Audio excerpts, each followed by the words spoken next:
I was sharing with Apostle a while ago concerning my many trips to the Spanish-speaking nations. I believe the Lord has assigned me at this time to the Spanish-speaking nations.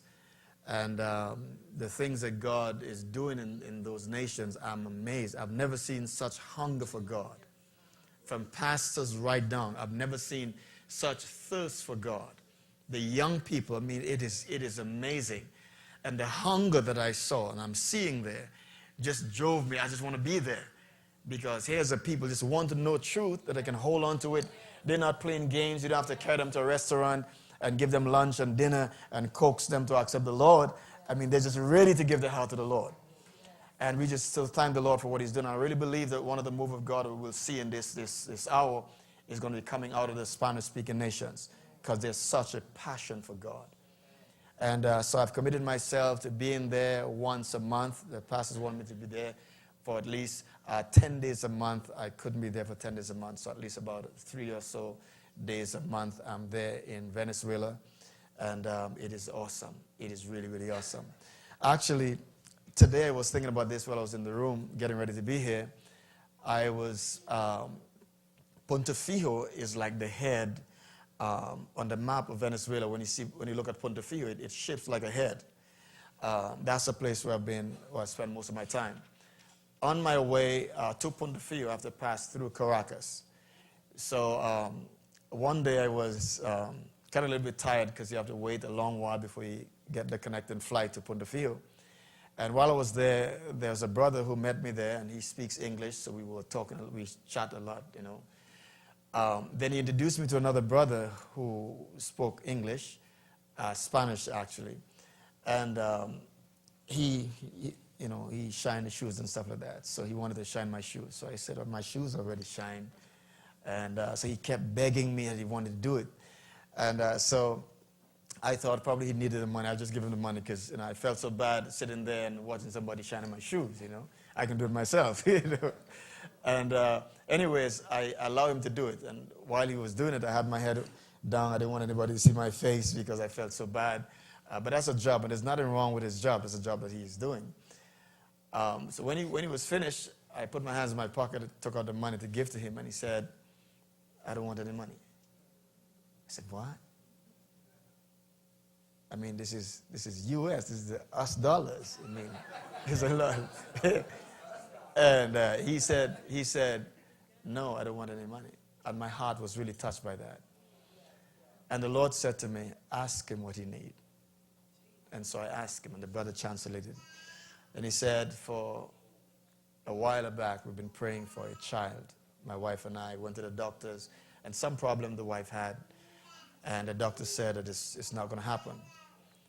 And the word of the Lord came to me. The Lord said, tell him that he's going to have a child before the end of the year."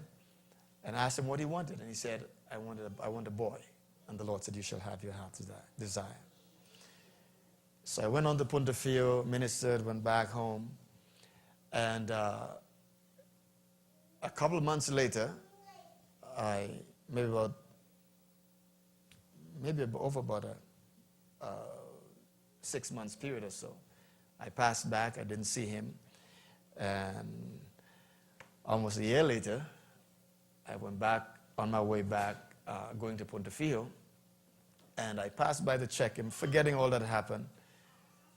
And when he saw me, he left the guy whose shoes were shining. And I didn't understand what he was saying. And he ran up to me, and then he got on the phone, and he's calling. So the brother who speaks English came. He drives taxi, and he said, "Did you know what happened? His wife had a baby, and she had a boy."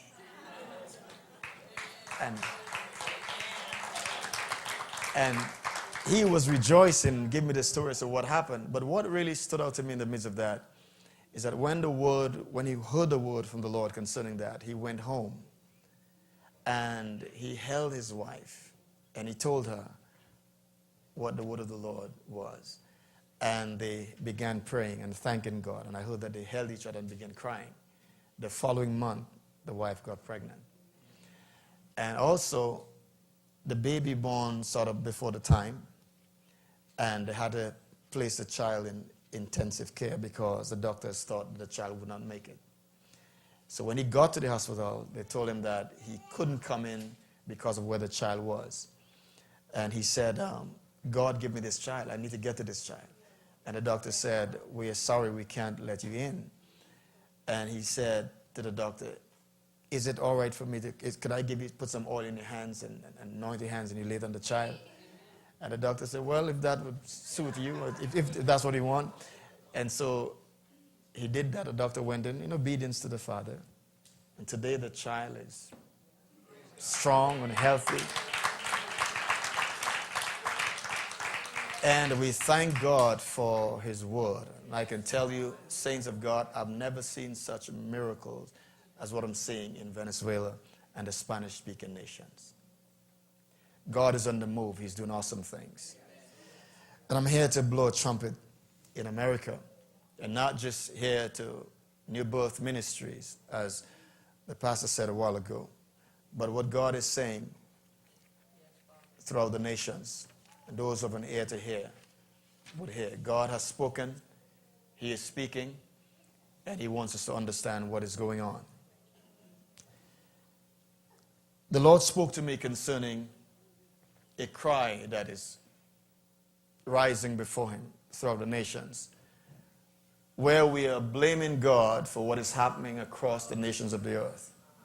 God, why are you allowing nations to rape other nations? Why are you allowing such suffering in Africa and Somalia and these different nations? Why are you doing this? You are a loving God. You are a great God. You're a good God. Why are you making this happen? And the Lord says, tell the people that I'm not responsible for what is happening. He says, this cry is coming before me. They're blaming me for what is happening. And they're asking me why am I not doing something about it. Let them know that I did something about it. But I'm not responsible for what is happening in the earth. He said, also tell them that the devil is not responsible. And to me that was shocking, because we've always heard that the devil is responsible for everything. The devil make me do this. So we believe that, we preach that, we even prophesy that. But the Lord says, tell them I'm not responsible and the devil is not responsible. Tell them who is responsible for the chaos in the earth today. And then the word of the Lord came. The Lord began to speak to me.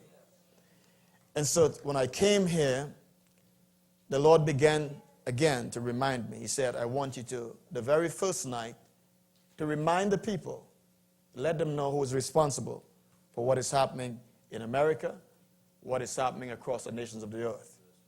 And our responsibility and who we are, what we're supposed to do on the earth. It is easy to throw the blame on somebody else. Is the government, is Bush, is this one, is the other one, and we refuse to take responsibility for our responsibility. We refuse to take responsibility for what is happening in the earth. Now, firstly, I want us to look at a very interesting passage found in Psalms chapter 24 and verse 1. Psalms 24 and verse 1. Reading from the New King James.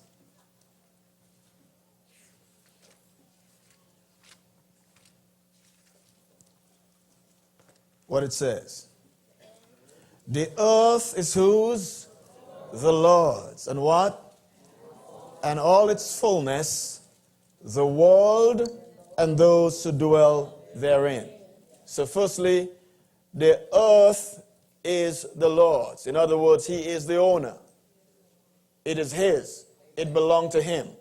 The earth, the world, and everything in it belong to God. He is the owner of it all. Do you understand this? So the earth is God's. It is his. The world and everything in it. He is the owner of everything.